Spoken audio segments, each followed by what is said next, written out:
పిల్లలు లేని వాళ్ళకి పిల్లలు పుట్టించేందుకు ఉద్దేశించినటువంటి ట్రీట్మెంట్ ఇస్తామని చెప్పి, అలాంటి వాళ్ళకి మీకు ఇక పిల్లలు పుట్టరు అని చెప్పి వాళ్ళకి దత్తత తీసుకునే కాన్సెప్ట్ అని చెప్పి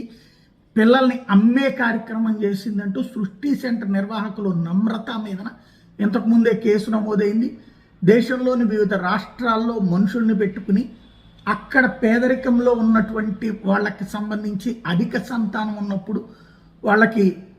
గర్భం వద్దనుకుంటున్నప్పుడు వాళ్ళ బిడ్డల్ని తను కొని, ఎవరైతే బిడ్డలు లేక ఇబ్బంది పడుతున్నారో ఎలాంటి దత్తత ప్రక్రియలు ఇదేమీ అవసరం లేకుండా డబ్బులు ఇచ్చి కొనుక్కోవడానికి సిద్ధపడతారో అట్లాంటి వాళ్ళకి మధ్యవర్తిత్వం చేసి